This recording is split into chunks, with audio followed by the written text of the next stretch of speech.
തദ്ദേശീയ സ്ഥാപനങ്ങളിലെ ഹരിതകർമ്മസേനയുടെ മാലിന്യ ശേഖരണം പരാജയം. വീടുകളിൽ നിന്നും ശേഖരിക്കുന്ന മാലിന്യം പൊതുയിടങ്ങളിൽ സംഭരിക്കുന്നതായും പരാതി. മാലിന്യ ശേഖരണത്തിന് സർക്കാർ പുതിയ മാനദണ്ഡങ്ങൾ പുറപ്പെടുവിച്ച് സർക്കുലർ ഇറക്കി.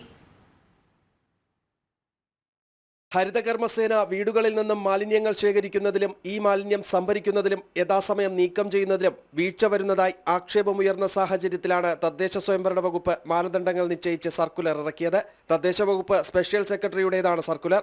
ഹരിതകർമ്മസേന വീടുകളിലെത്തുന്ന സമയവും തീയതിയും മുൻകൂട്ടി അറിയിക്കണം. ഇതിനായി തദ്ദേശ സ്ഥാപനം കലണ്ടർ തയ്യാറാക്കി വീടുകൾക്കും സ്ഥാപനങ്ങൾക്കും നൽകും. ഏതെങ്കിലും കാരണവശാൽ സമയത്തിൽ മാറ്റമുണ്ടായാൽ അക്കാര്യം മുൻകൂട്ടി അറിയിക്കണം. നിശ്ചയിക്കപ്പെട്ട പ്രദേശങ്ങളിൽ എല്ലാ ദിവസവും ഹരിതകർമ്മസേന മാലിന്യ ശേഖരണം പൂർത്തിയാക്കുന്നുവെന്ന് ഉറപ്പാക്കണം. ശേഖരിക്കുന്ന പാഴ്വസ്തുക്കൾ പൊതുയിടങ്ങളിൽ സംഭരിക്കാൻ പാടില്ല. ഇക്കാര്യങ്ങളെല്ലാം വാർ റൂം പോർട്ടലിൽ എല്ലാ മാസവും കൃത്യമായി രേഖപ്പെടുത്തണം. നോഡൽ ഓഫീസർക്കാണ് ഉത്തരവാദിത്വം. ഇതിൽ വീഴ്ച വരുത്തുന്ന ഉദ്യോഗസ്ഥർക്കെതിരെ വകുപ്പുതല നടപടി സ്വീകരിക്കുമെന്നും സർക്കുലറിൽ പറയുന്നു. ജനം, തിരുവനന്തപുരം.